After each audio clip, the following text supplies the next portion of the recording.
My name is Megan Tierney Ward. I'm the Program Manager for the Department of Disabilities, Aging and Independent Living with the Adult Services Division in the Choices for Care program.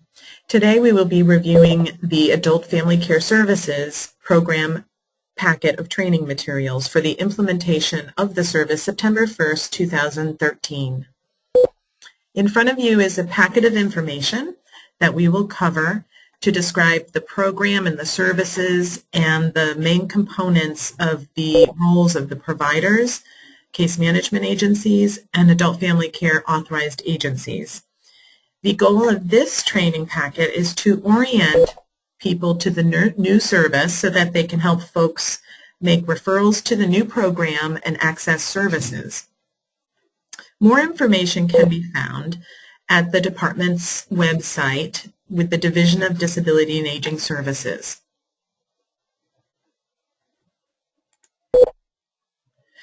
Choices for Care is a long-term services and supports program that provides services to people who meet nursing home level of care. It's an 11 and 15 research and demonstration waiver that's been approved by the Centers for Medicare and Medicaid Services.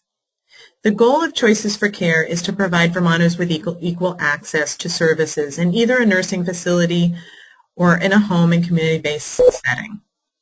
Adult family care is a new service to the home and community-based setting for people who meet the standard of eligibility for the Choices for Care highest and high needs clinical eligibility. This training does not cover eligibility or services related to the moderate needs service, but for highest and high needs only.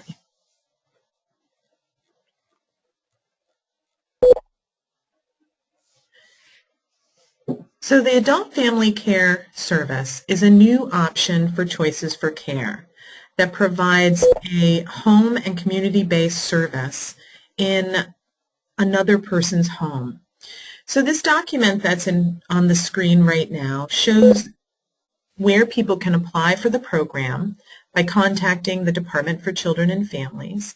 And then it also gives the context of the home-based services, the enhanced residential care services, and the nursing home services.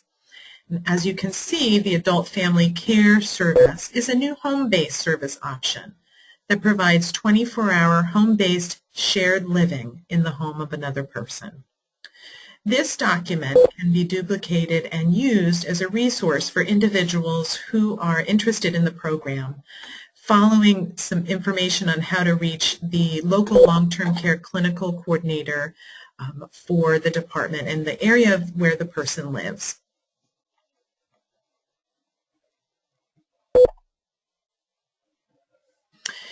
The Adult Family Care Home Service is a 24-hour option. And what's important about adult family care is it provides person-centered supports in a home-like environment. It is also important to know that for adult family care services to meet somebody's needs, it also meets the IRS criteria for tax-free stipend or a difficulty of care payment. And for a person to be eligible for that, they must be residing in a home of a person who's unrelated to them and is unlicensed, taking care of no more than 2 people unrelated to the home provider. In addition to that, for the difficulty of care payment to apply, the services must be delivered through an authorized agency. And the department has enrolled a list of authorized agencies to provide services and to set up tax-free stipend contracts with unlicensed care homes. I'm going to move forward to the list of providers that have been enrolled to date. Champlain Community Services in Colchester, Choice Brain Injury Support Services in Montpelier, Counseling Services of Addison County and Middlebury, Head Injury Stroke Independence Project in Rutland, Howard Center in Burlington, Lincoln Street in Springfield, Northeast Kingdom Human Services in St. Johnsbury, Northwestern Counseling and Support Services in St. Albans, Pride in Barre, Rutland Mental Health Services in Rutland, United Counseling Services in Bennington, and Upper Valley Services in White River Junction. Going back to the at a glance document, authorized agencies are the Medicaid provider that bills for services at a daily rate and creates a contract and matches a home with an individual who's interested in adult family care. The authorized agency also must ensure that each adult family care home has a housing inspection once every 3 years. The adult family care home, like I said, is owned or rented and lived in by the home provider and is unlicensed, providing 24-hour care and room and board to no more than 2 people not related to the home provider. The participant lives in the home, and the provider provides the care and support needed in a person-centered plan. The adult family care home enters into a contract with the authorized agency in exchange for a tax-free stipend, and they must maintain an up-to-date room and board agreement with the participant. And the participant pays the home for room and board in accordance with the Dale Room and Board Standards, which we'll cover later in this presentation.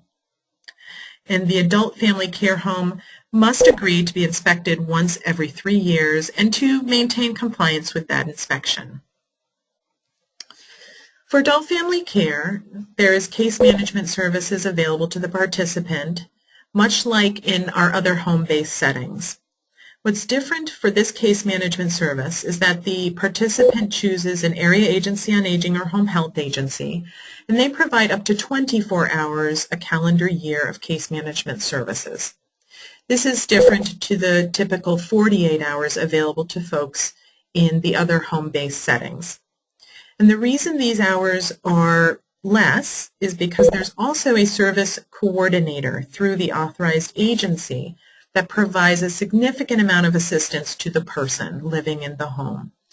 The case manager assists the authorized agency and the participant in gaining access to long-term services and supports. And they're also responsible for completing the ILA assessment tool and the AFC tier and service plan and other required choices for care documentation. The case manager also contacts the participant every 60 days and visits on a quarterly basis to ensure the participant's needs are being met. And the case manager also provides technical assistance coordination with the authorized agency and the home as needed. The daily tier rate for services under adult family care ranges from $77 a day to $156 a day. This depends on the participant's assessed functional needs as completed by the case manager. The tier payment covers 24-hour services in the home, and this includes personal care, respite, companion, and adult day. The tier payment does not include payment for acute care services, such as home health agency services, nursing services, or any other service covered by their insurance. It also does not cover room and board, and it's developed by the case manager using the ILA assessment tool. Out of the tier rate, the authorized agency maintains 5% of the tier payment for administrative fees. As of January 1st, 2014, an individual pays room and board according to the standards, which is currently $699.69 a month. In addition, the person must retain at least $120 a month in personal needs spending.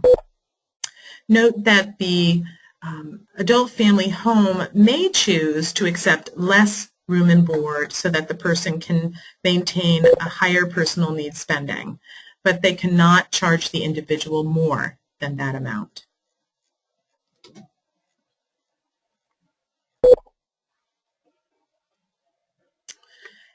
The Choices for Care Program Manual for Highest and High Needs Services has been updated to add a new section for the adult family care home service. This section is in the same format as the entire manual and provides information about the definition, the standards, the provider type, the authorized agency responsibilities, and information about the adult family care home, safety and accessibility inspections,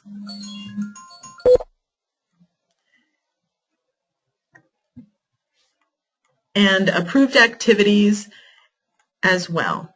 So going through this briefly, this information is also available on the website and covers a lot of what I've covered already. What's important to note is that there are applicable state and federal regulations, safety, accessibility, inspection policies and procedures, a disclosure of information policy, and other choices for care, universal provider qualifications and standards that apply to this new service. The provider type is an authorized agency, billing the revenue code for adult family care at 086. And the authorized agency has responsibilities that are listed here, including making sure they have a 24-hour backup system, on-call backup system, care planning, communication, managing complaints, managing the contract with the adult family care home, critical incident reporting for individuals in adult family care, the difficulty of care payment to the home, all the documentation required, maintaining the home inspection, working with legal representatives, maintaining a live-in agreement, matching the individual with a home, monitoring payment for services, quality of services, respite, service coordination, staffing, training, and transitions if the person moves. What's important to note here is that the authorized agency may bill adult family care for up to 94% of the tier rate while the person is in a hospital for up to 30 days.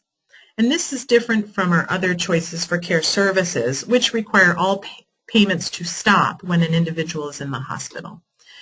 This adult family care home model is modeled after the developmental services shared living model. And that includes this standard as well, which allows the home to assist the person while they're in the hospital. Therefore, the payment of 94% of the rate while they're in the hospital. The adult family care home, like I've already explained, is the unlicensed home who maintains a contract with the authorized agency for a difficulty of care payment. This section of the manual also provides details about the home's responsibility to the individual.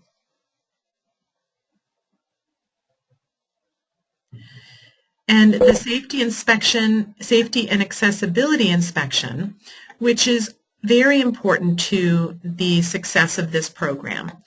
All homes must be inspected by a contracted entity with the state. As of today, that entity is Green Dolphin, and the state pays for the initial safety and accessibility inspection and one follow-up to that initial inspection, and then once every 3 years after that. The inspection is based on the home, not the individual. There is a safety aspect of the inspection which is not negotiable. Those are things the home has to be in compliance with before the person moves into the home. The accessibility portion of the inspection relates directly to the home's access issues, such as doorways, stairs, things that might affect the person's ability to access the home.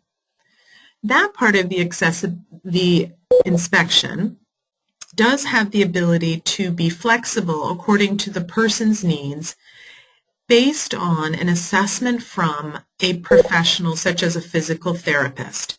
If that therapist can assess the home situation and identify a special circumstance that would allow the person to live safely in that home, then they can sign off on that with documentation of that in the individual's care plan. One example would be a doorway to a part of the home that's not accessible to the person in a wheelchair. However, if the person does not access that, have a need to access that room in the home, then that piece of the inspection can be waived as long as, like I said, a professional has signed off on that and it's deemed safe for that individual. If a different person moves into the home, then that part of the inspection will need to be reviewed to make sure that that meets the needs of a new person living in the home.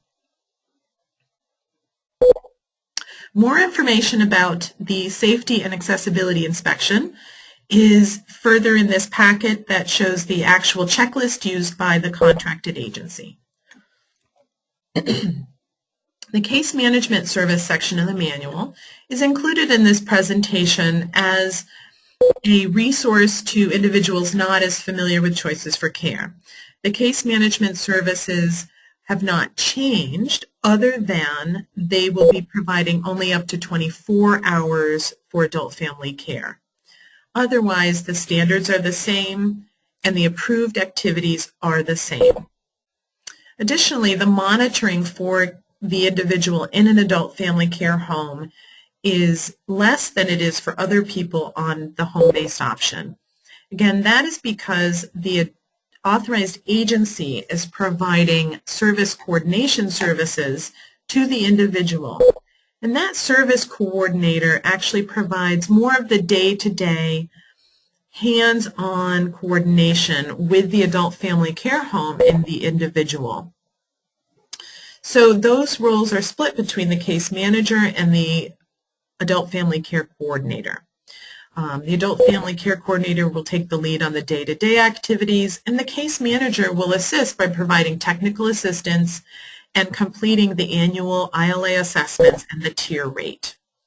They will need to coordinate and work closely together so as not to duplicate, but to make sure that the person that their needs are being met and that the monitoring in the home is adequate to meet the individual's needs.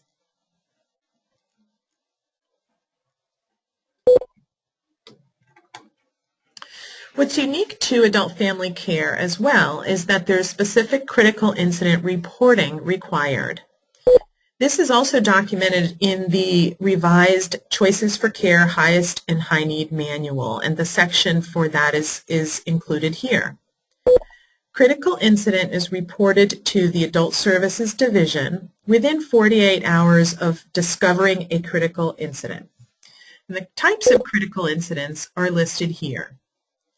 And it includes an alleged abuse, neglect, or exploitation, a criminal act, destruction of property, a medication error, medical emergency, missing person, potential media involvement, seclusion or restraint,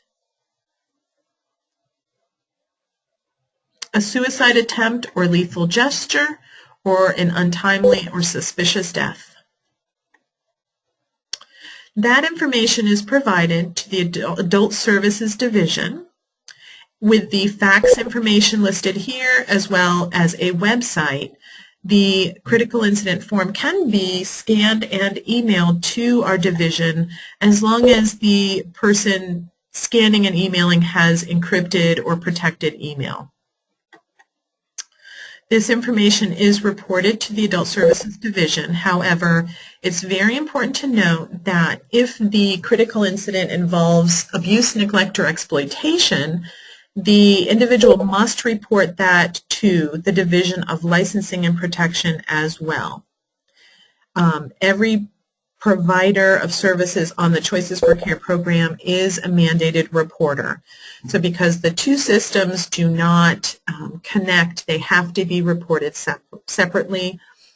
So 2 reports would need to be submitted if that is the case.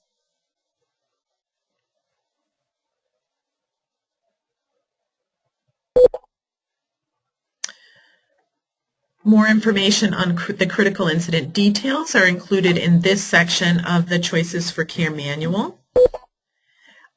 For the most part, the authorized agency will be the lead in reporting critical incidents to the division, However, if another provider working with the individual discovers an incident first, such as a case manager, that individual may report the incident directly to the Adult Services Division with contacting the authorized agency immediately.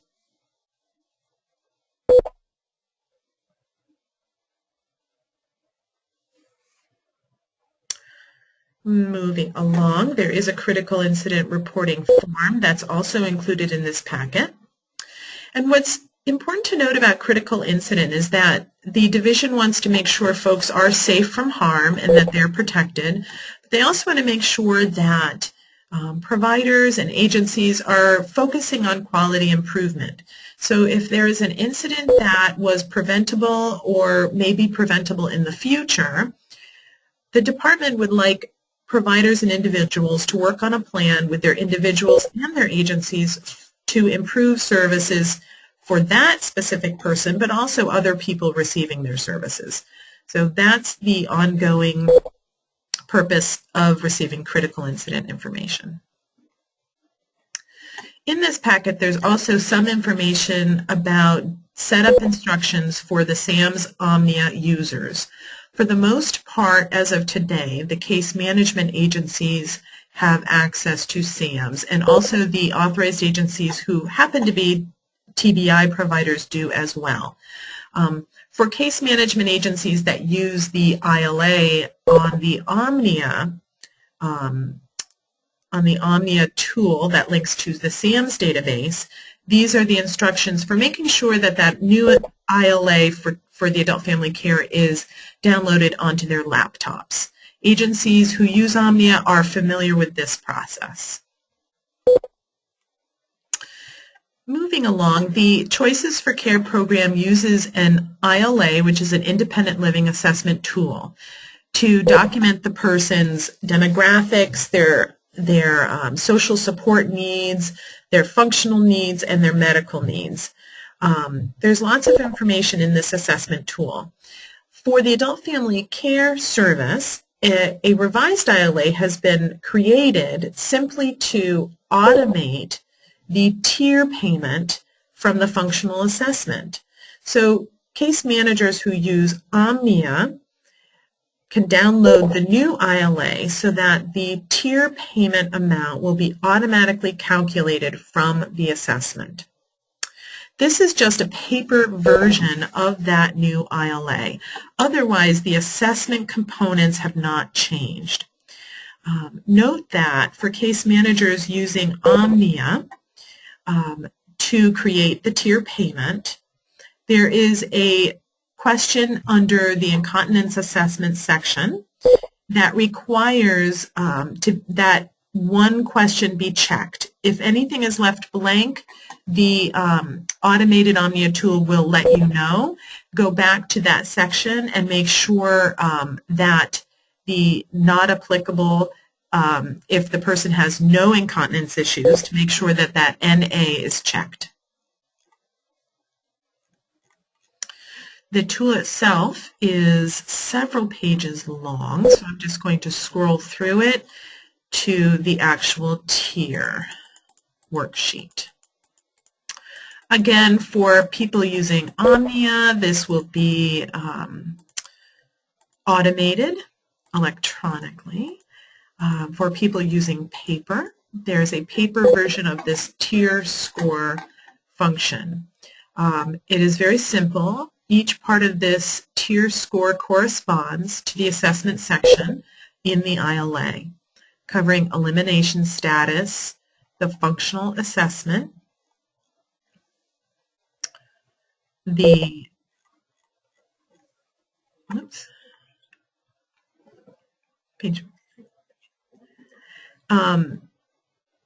the adaptive devices, some of the IEDL functional needs, and meal preparation and medication management.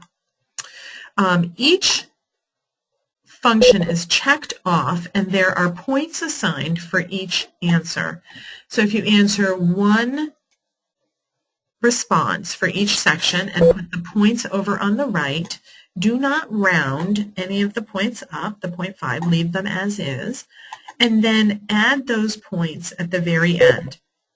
Each individual has an additional 19 points added to the score, and this is to account for the IADL, or Instrumental Activity of Daily Living, assistance that people get. Once that 19 points has been added in, then the total amount is scored to relate back to the tier 1 through 10. And as you can see, that daily rate is either $77 a day at a tier 1 up to $156 a day, tier 10. The next page shows the service authorization plan that case managers use to create the actual plan for that individual for case management and the AFC tier. That information is filled in, is very similar to the other home-based services plans used by case managers, so this should be familiar. This service authorization is sent by the case manager to the long-term care clinical coordinator in their region to review for accuracy and to sign for approval. Signatures are required on the back. However, if the home provider is not located, or I should say if there is not a final match in place at the time that this is being created, this service plan can be submitted without the home provider's signature. That is not required on this document. The other signatures are required. There is a reference on this service plan to the tier as well.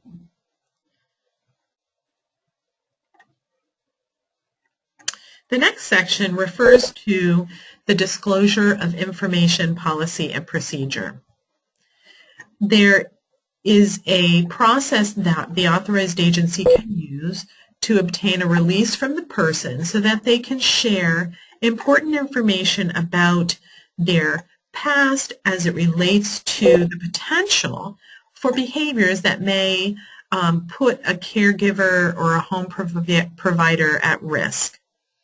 So, for example, if the person has had a history of a violent crime and that may put a caregiver at risk, that information can be shared here. So this policy and procedure describes how that information is obtained and how it is shared. In some situations, this document may be needed at the beginning of the assessment process by the case manager in order to facilitate a timely match and placement of an adult family care home. So case managers should work closely with the authorized agency to identify when this tool will be needed to facilitate a placement.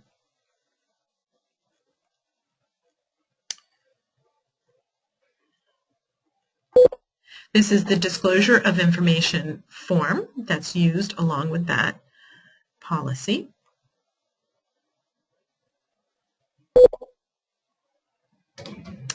And then we have the room and board memo that the department generates once a year when the SSI standards change.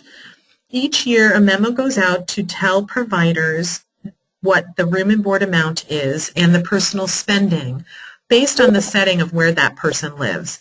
This memo is dated December 11th, 2013, and on the back side it shows the charts relating to the service, and specific to adult family care, right here it shows that the room and board is $699.69 a month with a personal spending of $120 a month. Sorry.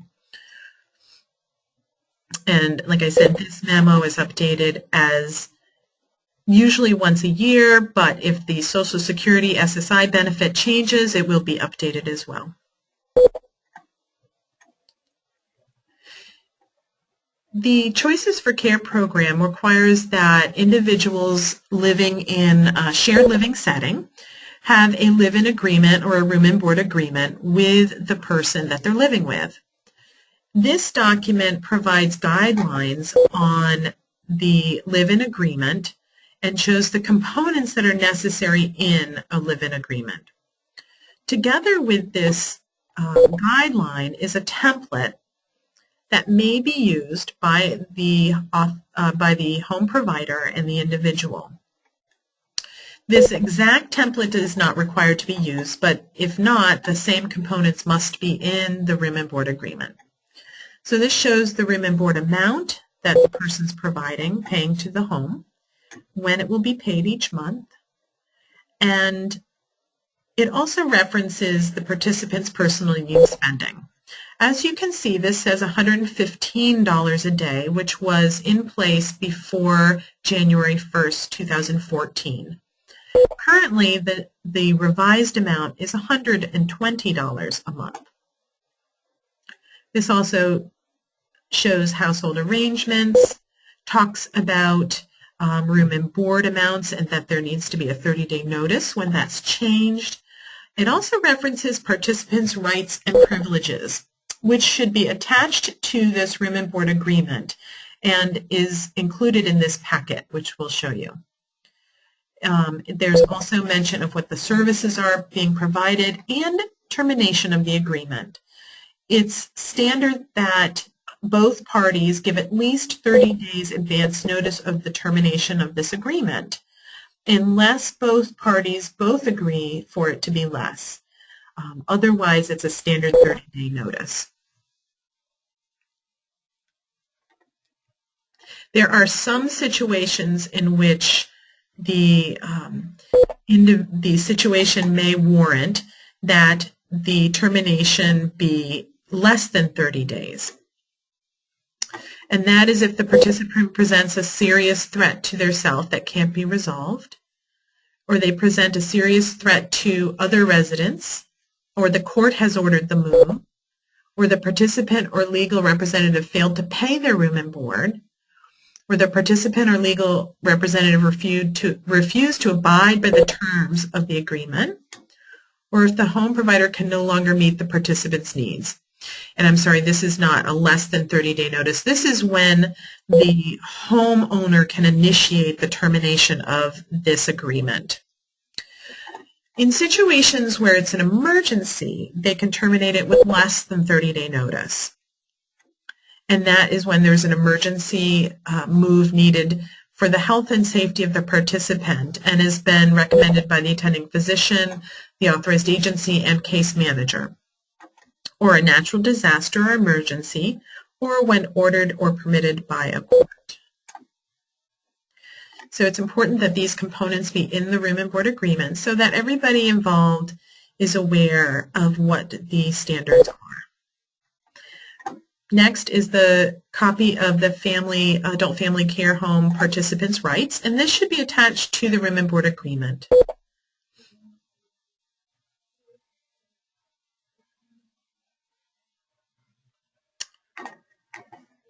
We've already reviewed the housing inspection, the safety inspection, and the accessibility inspection.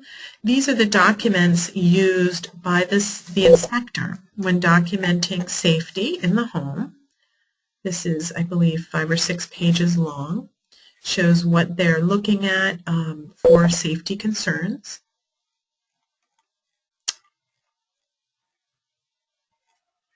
And then the next one is the accessibility standards checklist.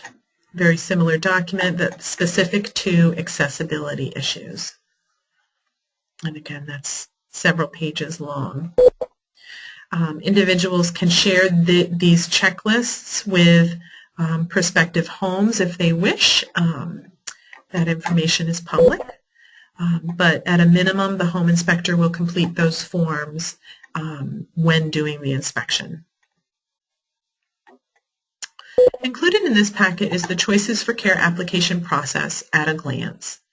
And this is included here as a reference for people not familiar with Choices for Care and how to apply. So it covers the application step, the clinical determination step, the financial determination step, and the final authorization. The only difference here is there's a reference to adult family care as well. So what's important about the Choices for Care application process, for people applying to adult family care, it is important that the ILA assessment and the tier score be developed as soon as possible in the process. And that's important because it will assist the authorized agency in finding a match and creating a budget for the person-centered care plan with that individual. So case managers are encouraged to help the individual make a referral to an authorized agency of their choice. If they've made that determination, then to complete the ILA and tier score as soon as possible thereafter. And then that would be submitted to both the long-term care clinical coordinator and a copy to the authorized agency as well.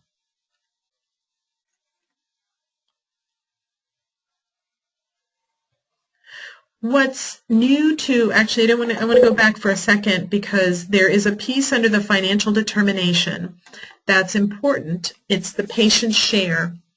People who have an income above the long-term care Medicaid standards may have a patient share, and this is not new to Choices for Care. However, for many authorized agencies, this is new. What this means is if the Department for Children and Families has determined that the person needs to pay a patient share every month, the authorized agency is considered the highest paid provider for that patient share. What that means is that the person must pay that monthly patient share directly to the authorized agency. And the authorized agency collects that payment and then bills their tier rate, which will they will be paid minus the patient share amount. Questions about patient share can be directed to the Department for Children and Families Economic Services Division. If there's a question about patient share and claims processing, you may contact HP or Hewlett-Packard about Medicaid claims.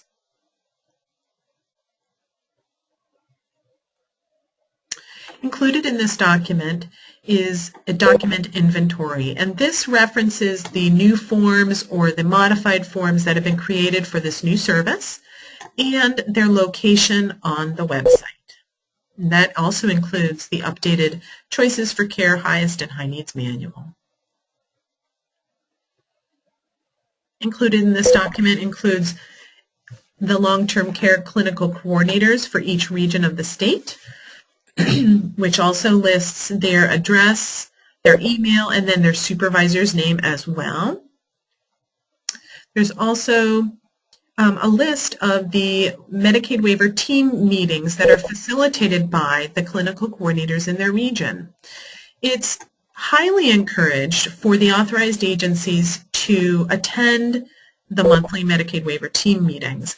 This is an interdisciplinary team meeting of local providers and also usually a DCF representative. Sometimes there's guests that come to talk about other resources. This is where the team reviews new applicants, pending applicants, new program documents or information that needs to be disseminated to partners. So it's really important and a very critical part of communication and collaboration with your communities. So the contact information is here and the meeting times for each waiver team. In this packet is also included the other resources critical to the Choices for Care program, and that includes the area agencies on aging for the state, the certified home health agencies in the state, the Vermont Long-Term Care Ombudsman for the state,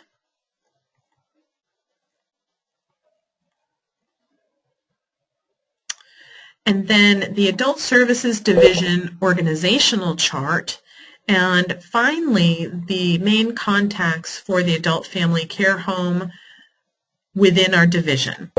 So right now we're asking that folks with questions or concerns about adult family care contact Rio Demers, who is the lead for collecting information, and questions and issues that need further review will also be shared with either Linda Martinez or Megan Tierney Ward, who's also mentioned here with the numbers and email.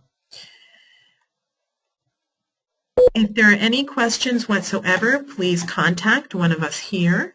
We also recognize that being a new program, there are still some questions or concerns that are currently being resolved and looked at, and these can only be managed with help from the partners. So please contact our agency with any of these concerns or questions. And the department will continue to hold regular technical assistance meetings with the authorized agencies as this new service is being rolled out. In addition, we'll provide updated information at other standing meetings such as the quarterly case management supervisors meeting and other provider group meetings as needed. That concludes the training materials for today. This information is available on the website and will be updated as needed. Thank you.